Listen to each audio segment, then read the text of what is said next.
6 minutes worth of data. So that data corresponds to these candles over here. So 1, 2, 3, 4, 5, 6, right?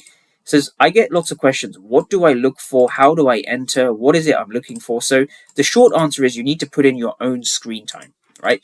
Putting in screen time will give you the experience that you're looking for, not watching this video, right? This video gives you guidance, gives you tips, gives you things to look for, but until you backtest this and forward test it and do it for yourself, you're never going to get the relevant experience that you need. So what we're looking for is, yes, we have a range break, we have the high, we have the low, we have tag into a key level, and then we begin to break the key level and the low, right? So we break these areas. So what this represents now is we can go short, right? We can go, as the price was, rallying towards the low, I went short around about here, stops just above the level, and going back to what I spoke about previously, right? If we take a look at the weekly opening price was all the way down here. So what I'm trying to say to traders is this trade had a huge amount of runway, right? This trade did have a significant amount of runway, and we did see that, right? We saw the market melting in our favor, right? So again, this is part of the whole daily bias sort of thing, right? So if we're looking at the daily bias, right, what you want to see from a daily bias higher time frame perspective is this is the weekly opening price. We're well above the weekly opening price. We're also in a premium. We've also tagged into the level, and most importantly for entry, we have a lot of aggressive buyers that are not rewarded.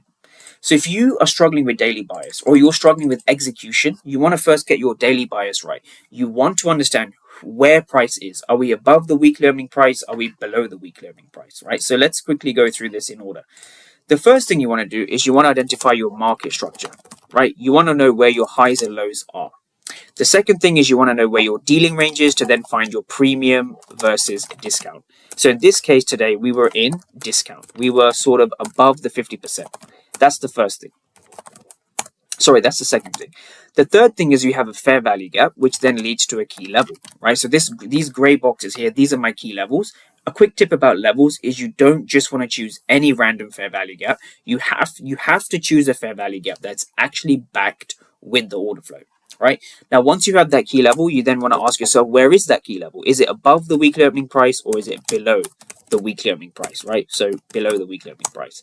And the final thing is just using order flow as a final confirmation, right? That's your final step or your final confirmation, right? So once you have your basic market structure highs and lows, once you identify you're in premium, once you're above the weekly opening price at a key level, and you have order flow backing your trades up, that's basically how to short, right? That is literally what you want to do if you want to take a short trade, right? So everything we've covered today is from higher time frame bias down to daily time frame direction.